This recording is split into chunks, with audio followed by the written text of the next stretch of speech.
세계인의 축제인 런던 올림픽이 막을 내렸습니다. 올림픽에서 메달을 획득한 선수들의 비하인드 스토리를 들어보면 많은 사람들에게 깊은 감동을 줍니다. 이번 런던 올림픽에 메달을 가장 많이 딴 선수가 있죠. 수영의 황제라고 불리는 마이클 펠프스라고 하는 미국 선수입니다. 세 번의 올림픽에서 금메달 18개를 비롯해서 총 22개의 메달을 획득했습니다. 펠프스가 4년 전 베이징 올림픽에서 금메달만 8개를 획득을 해서 8관 왕에 올랐는데 그 이후에 그에게 위기가 찾아옵니다. 어느 파티에 참석했다가 마리화나를 피우기 시작합니다. 이 소식이 언론에 보도되면서 많은 사람들이 실망합니다. 펠프스 시대는 끝났다고 말하기도 하고 런던 올림픽에 참가하는 것은 불가능하다는 전망이 나오기도 했습니다. 이때 펠프스가 자신의 삶에 위기가 찾아온 것을 깨닫고 AP통신에 이런 글을 써서 보냅니다. 23살이라는 나이에 수영으로 성공을 거뒀음에도 사람들이 기대하는 것에 맞춰서 행동하지 못했습니다. 한순간의 잘못된 판단으로 부적절한 행동한 점에 대해서 사과합니다. 다시는 이런 일을 반복하지 않을 것입니다. 그 이후에 펠프스는 피나는 노력과 훈련을 거듭해서 좌절과 절망에서 다시 일어납니다. 결국은 미국의 대표 선수가 되었고 이번 런던 올림픽에서 경이로운 기록을 세웠습니다. 근대 올림픽 116년 역사상 가장 많은 메달을 획득한 선수의 이름을 남기게 되었습니다. 여러분이 경험하시는 것이지만 살다 보면 위기를 만날 때가 있습니다. 공부하는 학생들이 위기를 만날 때가 있죠. 경제적인 부담이 크기 때문에 공부를 계속 해야 되나 말아야 되는가, 계속 론 받아서 공부해야 되는가 하는 고민이 있습니다. 위기입니다. 직장 생활하다 보면 이상과 현실 사이에서 고민할 때가 있습니다. 큰 포부를 가지고 직장에 들어갔는데 현실이 수용되지 못하는 겁니다. 사표를 내야 되나 말아야 되나 고민될 때가 있습니다. 직장 생활의 위기지요. 연애할 때도 위기를 만날 때가 있습니다. 생각이 같고 이해심이 많은 것 같아서 사귀었는데 사귀어 보니까 사귀면 사귈수록 그렇지 않은 겁니다. 그래서 고민됩니다. 헤어져야 되나 말아야 되는가. 결혼 생활을 20년쯤 하면 갱년기가 찾아온다고 합니다. 신혼 초에는 꿀맛이었는데 10년, 20년 지나니까 쓴맛만 남게 되더라는 거죠. 결혼 생활에 위기가 찾아옵니다. 사람은 누구나 위기가 있습니다. 남녀노소 아이들에게도 위기가 있고요. 사춘기 청소년들에게도 삶의 위기가 있습니다. 이 삶의 위기는 지역과 나라를 구분하지 않고 누구에게나 찾아온다는 겁니다. 많이 배운 사람이나 적게 배운 사람이나 할 것 없이 신앙생활의 연수가 오래됐거나 짧게 됐거나 상관없이 은혜를 많이 받거나 적게 받거나 상관없이 돈을 많이 버는 사람이나 적게 버는 사람이나 관계없이 누구에게나 위기가 찾아온다는 겁니다. 저도 목회를 하고 3년쯤 되니까요, 위기가 찾아옵니다. 목회를 재미로 하는 건 아니지만 그래도 재미가 있어야 목회를 할 거 아니겠습니까? 예? 3년이 지났는데도요, 재미가 없는 거예요. 왜냐하면 성도들이 마음의 문을 열지를 않아요. 우리 성도들처럼 그냥 고민되면 와서 얘기하고 기도해 달라고 그러고 그럼 얼마나 좋아요. 3년이 지났는데도 교인들 마음이 꽉꽉 닫혀 있는 겁니다. 이게 교인들도 답답하겠지만 저도요, 얼마나 답답한지 모릅니다. 여러분, 마음이 닫힌 사람과 신앙생활해 보십시오. 마음이 닫힌 사람하고 얘기해 보십시오. 얼마나 힘들고 어려운지 모릅니다.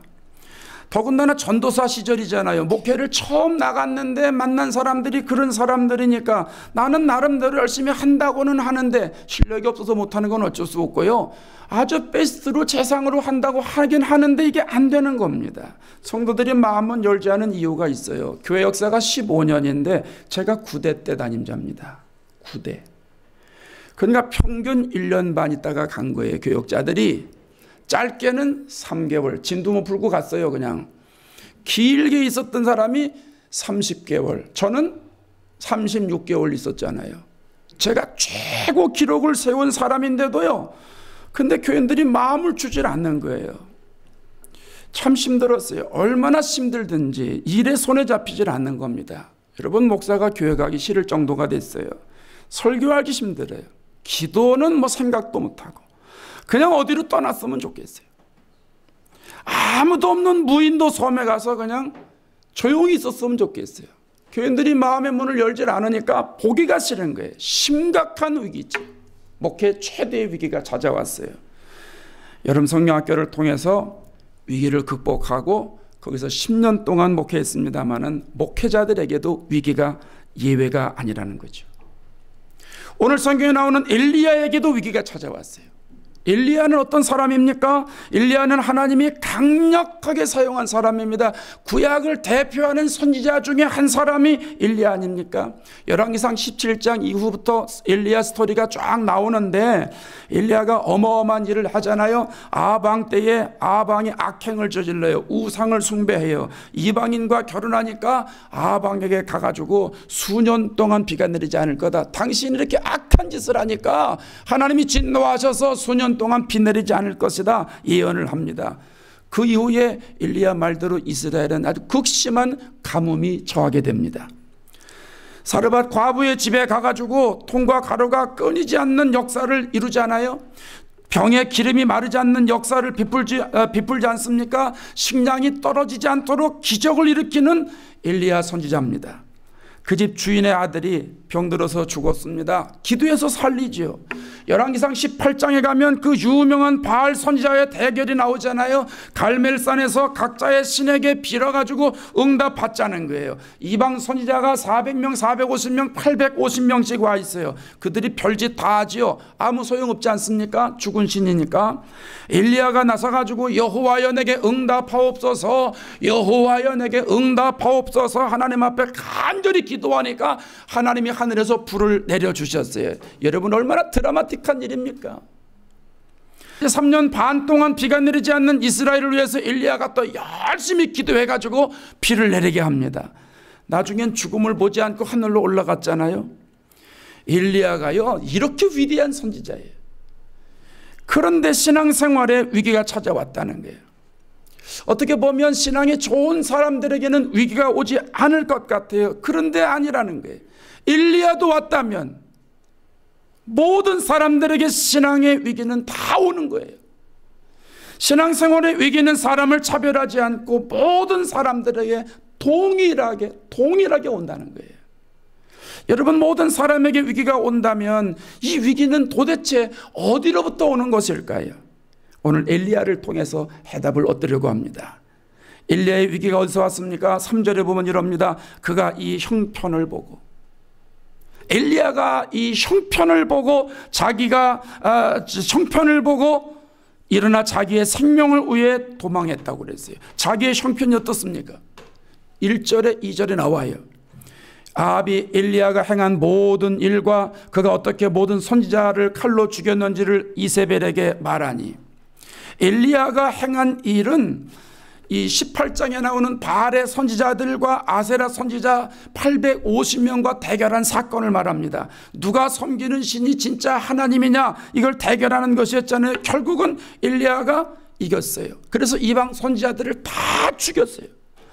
아합 왕이 이 사실을 집에 가가지고 고민하면서 어떻게 해야 되는가 해야 되는데 이 사실을 자기 와이프에게 이세벨에게 모조리 다 보고를 드린 거예요. 그럼 이세벨이 그 소리를 듣고요 뚜껑이 열렸어요. 화가 난 거예요. 그래서 2절에 보니까 이세벨이 사신을 엘리야에게 보내서 내가 내일 이맘때에는 반드시 네 생명을 저 사람들 중 한 사람의 생명과 같게 하리라. 내일 이맘때 엘리야 찾아내가지고 너 죽이겠다는 거예요. 엘리야가 자기를 죽이겠다는 이 소리를 듣고 곱시 나가지고 예루살렘에서 한 3-4마일 정도 떨어져 있는 곳에 55km 정도 떨어져 있는 곳에 브엘세바로 도망을 갑니다. 3절에 보면 종은 브엘세바 있으라고 하고 자기는 하룻길을 더 가서 광야에 있는 거예요. 4절에 가면 로뎀나무 아래서 앉아가지고 죽기를 원하고 있어요. 5절에 가면 아마 지쳐 쓰러진 모양입니다. 로뎀나무 아래서 누워서 잤다고 기록합니다. 여러분 이상하지 않습니까? 갈멜산에서 이방인과 영적인 대결과 로뎀나말에서 서 있는 시간이요, 이게 무슨 한 5년 차이가 나는 것도 아니고 1년 차이가 나는 것도 아니에요. 850대 1로 싸운 것이 열왕기상 18장이고 로뎀나무에서 아래서 지금 죽기를 청하는 것이 열왕기상 19장입니다. 18장과 19장입니다. 그만큼 시간적인 틈이 없었다는 거예요. 연속된 사건이라는 거예요. 그럼에도 엘리야에게 신앙생활의 위기가 왔다는 거예요. 우리는 여기서 중요한 사실을 깨닫게 됩니다. 신앙생활의 위기는 형편을 바라볼 때 찾아온다는 거예요. 눈에 보이는 현상을 확대 해석할 때 찾아온다는 거예요. 나에게 닥쳐오는 어렵고 힘든 일을 크게 바라볼 때 찾아온다는 거예요. 믿음 없는 사람들의 말을 귀담아 들을 때 찾아온다는 거예요. 자신의 기대치가 높을 때 신앙생활의 위기는 어김없이 찾아온다는 거예요. 엘리야가 그 형편을 보았을 때 위기가 찾아온 거예요. 엘리야는 하나님의 음성을 귀담아 듣는 사람이었잖아요. 믿음 없는 사람들의 말을 마음에 되새기는 사람이 아니었지요. 자신에게 닥쳐오는 어떠한 일도 이겨나가는 근사한 사람이었어요. 아합 왕이 아무리 잘못했다고 해도 왕 때문에 비가 오지 않을 것입니다, 재앙 내린다는 얘기 아닙니까? 여러분, 그거 말하기 쉬워요? 쉽지 않아요. 그런데 엘리야가 가서 담대하게 전해요. 왜요? 하나님이 말하라고 했거든요. 그러니까 순종해서 가는 거예요. 사르밧 과부의 집에 가가지고 먹을 게 없어요, 그 사르밧 과부의 집안이. 그래서 그들도 이제 한 끼 남은 거 먹고 죽으려고 그러는데, 인정머리도 없이요, 그거 너네 먹을 거 없이 요리해가지고 나부터 먹여라. 이게 엘리야입니다. 이런 몰상식한 사람이 세계에 어디 있습니까? 이게 왜 그러냐 하면 열왕기상 17장 8절에 보면 여호와의 말씀이 엘리야에게 임했다고 그랬어요. 하나님이 엘리야에게 사르밧 과부의 집에 가서 그렇게 하라는 거예요. 그냥 가서 그대로 한 것뿐이에요. 바알 선자의 대결도 쉽지 않은 일이잖아요.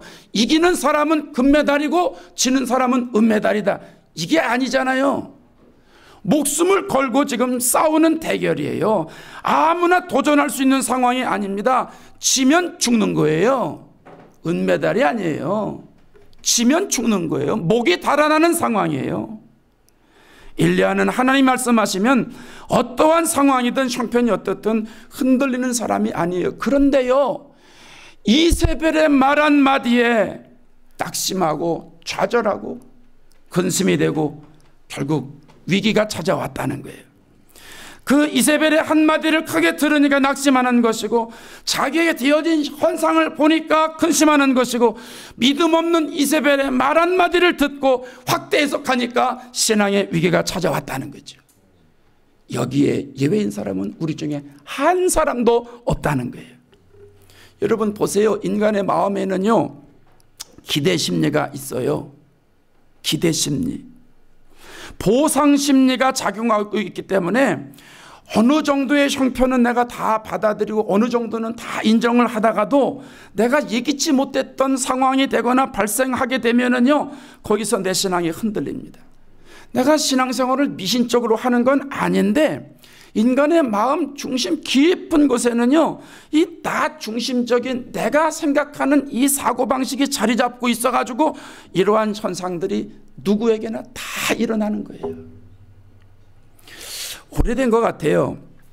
우리 교회 부흥회를 하기 위해서 포스터를 만들어가지고 전단지를 카피해가지고, 그때 우리 성도들이 많지 않을 때니까 열심히 이제 자동차를 타고 다니면서 여기저기 붙이고 다녔는데, 어느 날인가 여기 우리 교회 뒤쪽에 브로드 후들웨이를 쭉 가면 이제 SFSU가 나오지 않습니까? SFSU를 쭉 지나면은 바로 꽃장된 이 선셋 블러바드가 나옵니다.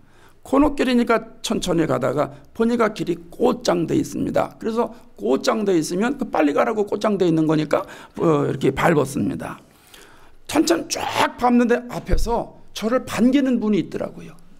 폴리스가 딱 해가지고선 있더니 조금 있으니까 뒤에서 삐삐삐삐삐 해가지고 누가 따라와요. 그 양반이 따라오는 거예요. 수레요, 섰지요. 그때만 해도요, 이민 생활이 오래되지 않고 잘 모르고 그럴 때니까 그 주소 들은 건 있어가지고 폴리스가 오면은 큰일 난다 그래가지고 폴리스가 오니까 얼마나 마음이 두근두근하고 떨리고 긴장되는지요. 그 왜 그러냐 그랬더니 과속이라는 거예요. 과속. 내가 아무리 생각해도 과속한 적이 없거든요. 폴리스 얘기가 45마일로 달렸다는 거예요. 그게 어떤데? 아니 선셋 블루바드에 6차선 도로입니다. 거기가 원웨이가 3차선 도로. 그 넓은데 45마일로 달리는 게 그게 왜 과속입니까? 그랬더니 여긴 35마일 존이라는 거예요. 방법이 없지 않습니까?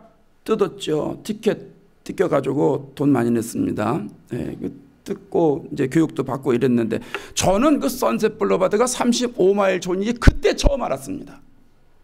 근데 그 도로에서 35마일로 가는 사람 하나도 없고요.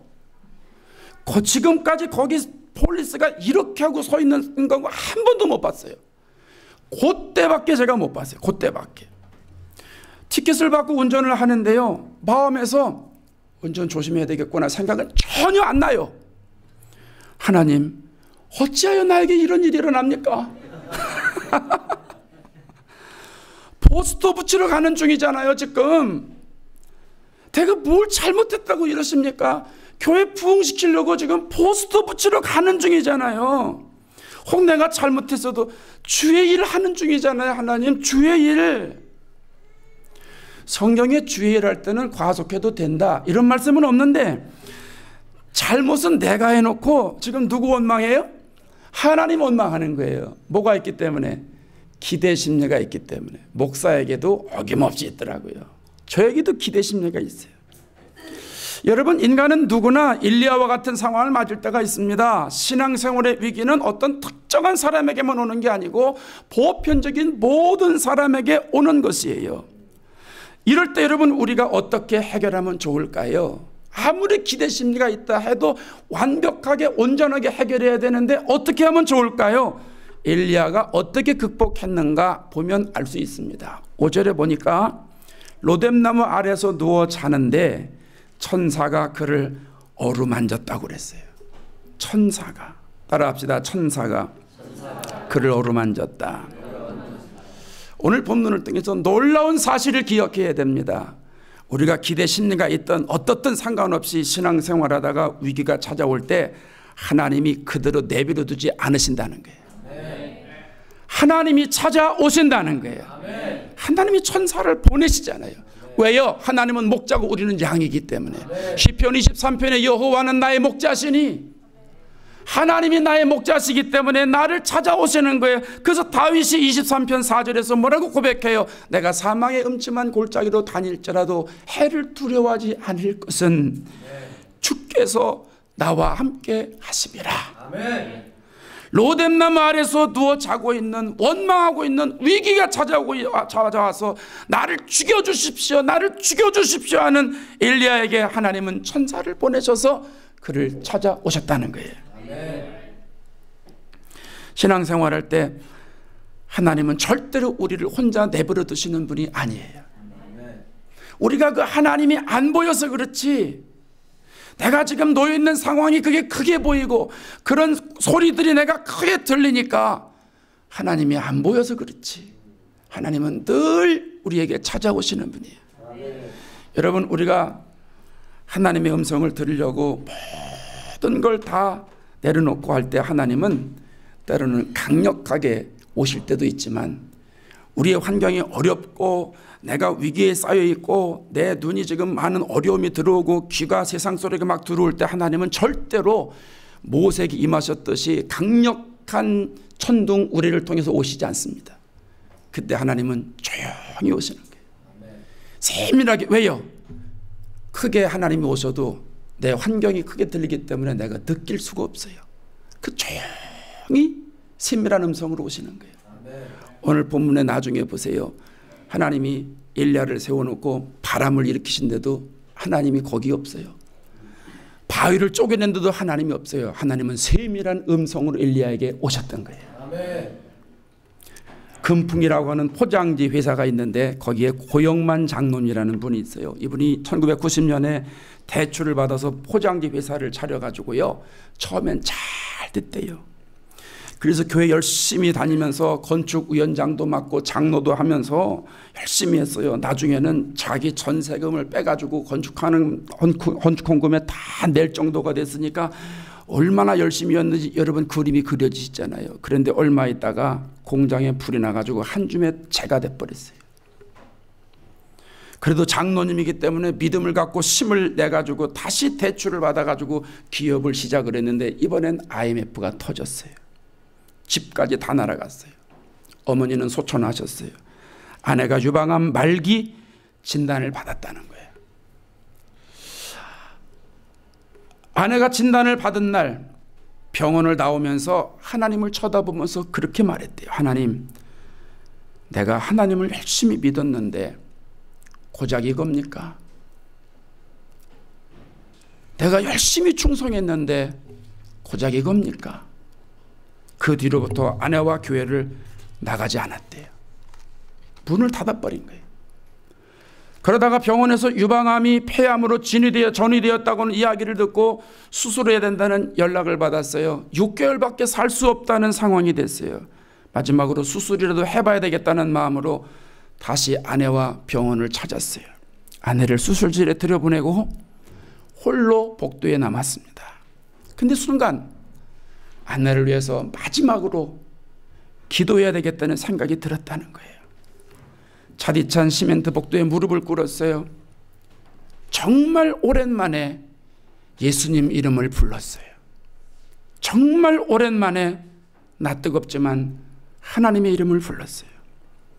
기도를 하는데 저쪽에서, 그 반대쪽이죠, 저쪽에서 무슨 소리가 나더래요. 누가 흐느끼고 울고 있더래요. 누군가 하고 보니까 아무도 없더라는 거예요. 그래서 또 기도를 하는데 누가 흐느껴 또 울고 있더래요.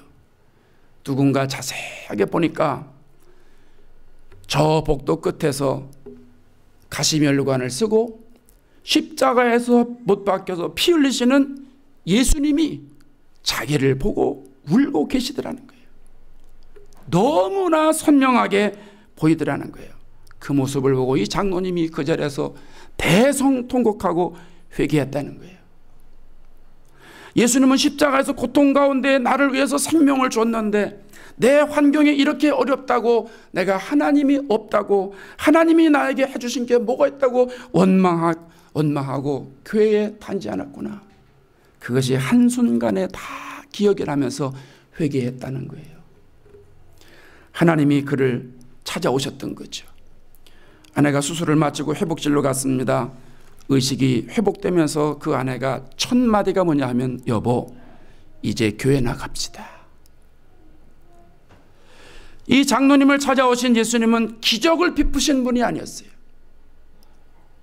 십자가에서 못 박히신 예수님, 기도하는 모습을 보고 울고 흐느끼신 예수님, 자기가 환난 가운데 조용히 찾아오셔서 그에게 보여주시고 그를 도와주시는 예수님의 모습이었다는 거죠.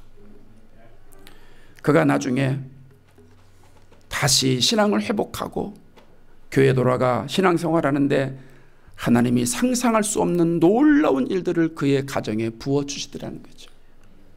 아내는 병이 어디 갔는지 깔끔히 낫고요. 지금은 아주 큰 회사로 만들어서 하나님이 얼마나 그를 많이 쓰시는지 모릅니다. 여러분, 우리의 신앙생활에 위기가 있다 해도 하나님은 우리를 찾아오시는 분이에요. 하나님이 엘리야에게 천사를 보내서 찾아오셔서 하신 일이 두 가지입니다. 오늘 본문에 보면 어루만졌다고 그랬어요. 어루만졌다. 천사가 그를 어루만지며, 그를 어루만지시는 분이에요. 여러분, 어루만지다고 하는 말은 히브리어의 노게아라고 하는 말인데, 이 말은 주물러 주다, 접촉하다, 이런 뜻이 있어요. 오늘날 현대어로 바꿔 말하면 마사지 해줬다, 이런 말입니다. 하나님은 낙심해 있는 엘리야를 찾아오셔서 야단하신 게 아니에요. 지금 뭐 하고 있느냐 호통치신 게 아니에요. 좌절과 위기에 처해 있는 엘리야의 그 상한 마음, 그 굳어진 마음, 낙심한 마음, 응어리가 맺힌 마음, 어디 가서 하소연할 데 없는 그 답답한 마음, 어찌할 수 없는 그 마음, 그 마음을 풀어주신 거예요. 찾아오셔서 그의 마음을 마사지 해주셨다는 거예요. 혹 여러분 중에 엘리야와 같은 마음이 있으신 분 있습니까? 마음이 굳어지신 분 있습니까? 마음이 힘든 분 있습니까? 마음에 상처받은 분 있습니까? 응어리 맺힌 분 있습니까? 사람은 몰라, 사람은 몰라, 하나님만 하셔, 하나님만 하셔, 이런 분 있습니까? 성령님께서 여러분의 마음에 찾아오셔서 여러분의 마음을 주물러 주시기를 축원합니다. 하나님의 손이 우리의 마음에 와 닿을 때 우리의 모든 마음은 다 풀어지는 줄로 믿습니다. 하나님이 엘리야에게 오셔서 하신 두 번째 것이 있습니다. 6절에 보면 먹고 마시게 하셨습니다. 두 번씩이나 하나님이 오셔서 엘리야를 깨우시고 엘리야를 어루만지시고 엘리야를 먹게 하셨다는 거죠. 그러면서 하는 말이 7절에 가면 내가 갈 길을 다 가지 못할까 하노라. 엘리야에게 찾아오셔서 주의 말씀을 먹여주시면서 힘을 얻게 해주시고 그리고 엘리야가 가야 할 끝에까지 가게 하셨다는 거예요. 오늘 본문의 말씀에 보면 엘리야가 40주 40야를 가서 하나님의 산 호렙에 이르렀다고 말합니다. 여러분, 호렙산은 어느 산입니까? 신의 산입니다. 이스라엘 백성들에게 호렙산은 하나님을 만나는 장소입니다. 하나님과 계약을 맺은 곳입니다. 이스라엘이 된 장소입니다. 신앙생활의 발상지입니다. 그것이 호렙산입니다. 하나님께서 이 엘리야를 육신의 힘을 얻게 하셔서 40일 동안 호렙산에 가게 하셔서 하나님을 다시 만나게 주셨다는 거예요. 그곳에 가서 하나님이 엘리야를 세워놓고 말씀하시죠. 오늘 본문에 읽지 않았습니다마는 그 나중에 계속 보면 하나님이 엘리야에게 말씀하시기를 하사엘에게 기름을 부어 아람 왕을 삼으라. 예후에게 기름을 부어 이스라엘의 왕을 삼으라. 엘리사에게 기름을 부어서 네 후계자로 삼으라. 이게 무슨 얘기입니까? 아직 해야 할 일이 남았다는 거예요. 엘리야에겐 아직 해야 할 일이 남았는데 너 거기서 지금 뭐하고 있느냐 하는 거예요. 그러니까 하나님이 엘리야를 찾아오셔서 마음을 만져주시고 풀어주시고 먹을 것을 주시면서 육신의 힘을 회복시켜 주시고 40일 동안 가도록 만들어 주시고 마침내 호렙산에 가서 시내산에 가서 하나님을 만나서 하나님의 새로운 사명을 받고 하나님의 일을 감당했다고 하는 사실입니다. 여러분, 하나님은 오늘 우리를 통해서 하시고자 하신 일이 많이 있어요. 우리를 통해서 하나님의 뜻을 이루기를 원하세요. 그런데 신앙생활의 위기를 통해서 그것을 가로막는다는 거예요.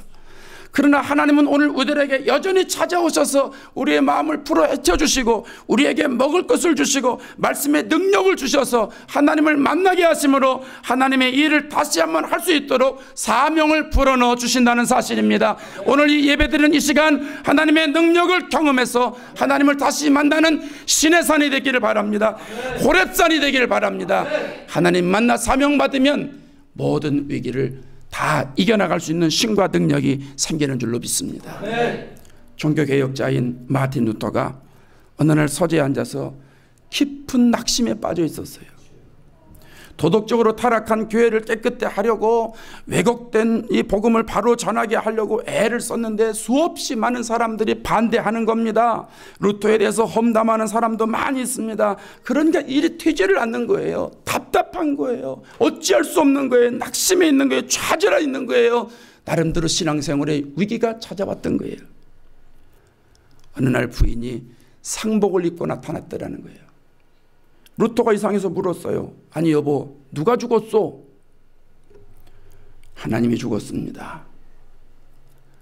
루터가 기가 막히는 거예요. 아니 그게 무슨 소리요? 말도 안 되는 소리 하지 마시오. 하나님이 어떻게 돌아가셔? 하나님은 어제나 오늘나 변함이 없으신 분인데 왜 하나님이 돌아가셨습니까? 그때 부인이 이렇게 말하더라는 거예요. 나는 당신이 하도 낙심이 있고 우울해 있고 위기 가운데 어떻게 헤쳐나가질 못해서 하나님이 죽으신 줄 알았습니다. 그제서야 루터가 자신의 믿음 없는 것을 깨달았다는 거예요. 아, 내가 살아계신 하나님이 있다는 것을 입으로만 믿었고 내 마음으로 믿지 않았구나. 하나님을 믿는다고 하면서 내가 지금 여기서 뭐하고 있는가. 다시 용기를 내서 종교개혁 운동에 큰 열정으로 몸을 던져가면서 사명을 감당했다고 하는 사실입니다. 여러분, 엘리야처럼 탈진에 빠진 분이 있습니까? 로뎀나 아래서 주저앉고 계신 분이 있습니까? 신앙생활에 혹 위기를 만나신 분이 있습니까? 하나님을 기억하십시오. 우리는 하나님을 떠나도 하나님은 우리를 떠나지 아니하시는 분입니다. 하나님이 여러분을 보호하고 있음을 아시기 바랍니다. 천사를 통해서 엘리야에게 새로운 신과 능력을 주시듯이 성령을 통해서 오늘 우리들에게 새로운 신과 능력과 권능을 주시는 것입니다. 하나님의 음성을 들으시기 바랍니다. 하나님은 오늘 이 시간에 세밀한 음성으로 우리에게 찾아오시는 분입니다. 그리고 우리에게 사명을 불어넣어 주시는 분입니다. 우리를 통해서 하나님이 일하기를 원하시는 분입니다. 새로운 사명을 영적으로 깨달으시기를 바랍니다. 그리고 사명을 발견하시기를 바라고 그 사명 감당하시는 축복을 누리실 수 있기를 바랍니다. 새로운 시대에는 새로운 사명이 필요합니다. 새로운 시대에는 영적인 각성이 있는 사람들에게 하나님이 새로운 능력을 부어주시는 것입니다. 누구나 신앙생활의 위기를 맞이할 수 있지만 그때에 하나님의 세밀한 음성을 통해서 새로운 하나님의 음성을 깨닫고 새로운 힘을 얻어서 주의 사명 감당하시는 저와 여러분 되시기를 주의 이름으로 축원합니다. 기도하겠습니다. 살아계신 하나님, 예수 잘 믿는다고 믿었지만 신앙생활의 위기가 찾아올 때가 많이 있습니다. 이럴 때에 우리가 낙심하고 좌절할 때가 있지만 하나님께서 찾아오시는 그런 손길이 있다는 사실을 깨닫고 우리가 하나님을 다시 한번 만나고 회복하고 새로운 신과 능력을 얻어서 주님께 귀한 사명받고 쓰임받기를 원합니다. 주여, 그런 놀라운 은혜를 저희들에게 허락해 주시옵소서. 엘리야처럼 위기를 지혜롭게 극복해 나갈 수 있게 하시고 사명 잘 감당해서 하나님의 뜻을 지속적으로 이룰 수 있는 저희들 되게 인도해 주시옵소서. 예수님 이름으로 기도합니다. 아멘. 너는